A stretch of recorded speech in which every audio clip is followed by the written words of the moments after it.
When did you discover someone close was stealing from you? I never thought betrayal would come from inside my own home. But the night I discovered the truth, it felt like the air itself turned poisonous, heavy with a secret that had been crawling beneath my skin for months without me noticing. It started small, loose change missing from the jar I kept by the coffee machine, a 20 disappearing from my wallet. At first, I blamed myself. I told myself I must have forgotten I spent it, that maybe I was too distracted, too tired from work. But then bills I swore I'd paid started showing up with red notices. Late fees stacked on top of numbers that didn't make sense. Are you sure you didn't misplace it? My sister Emma asked one evening, her tone carefully neutral. I wanted to believe she was right, that I'd just been careless. That stress had me scattered, that deep down, something itched, something sharp. I began watching more closely, counting the bills in my wallet every morning, checking the bank app before bed, and still numbers shifted like shadows. Withdrawals I didn't remember making, gas stations in towns I hadn't driven to, online orders from stores I never visited. At first, I thought maybe my account had been hacked. So I changed my passwords,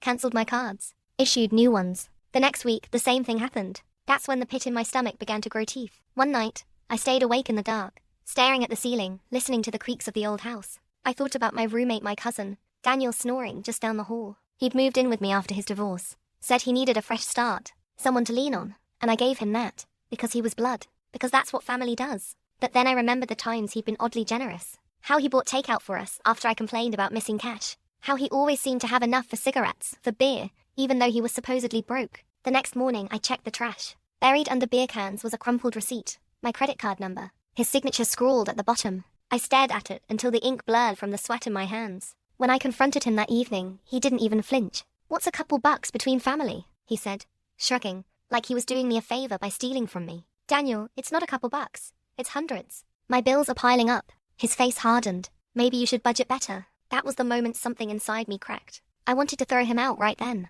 to scream, to demand every cent back. But I didn't, because I was raised to believe family comes first, because I thought maybe he'd stop if he saw how much it hurt me. But he didn't stop. A week later, I came home early from work and found him in my room, my dresser drawers open, my socks and shirts tossed aside, and in his hands, my mother's locket, the one thing she left me before she died. "Put it down," I said. My voice came out low, shaking. He turned slowly, the locket dangling from his fingers. "You don't even wear it," he said flatly. "It's not yours." His jaw flexed. For a moment, I thought he might pocket it anyway, but then he tossed it back into the drawer and brushed past me. I stood there, trembling, listening to his footsteps fade. And in that silence,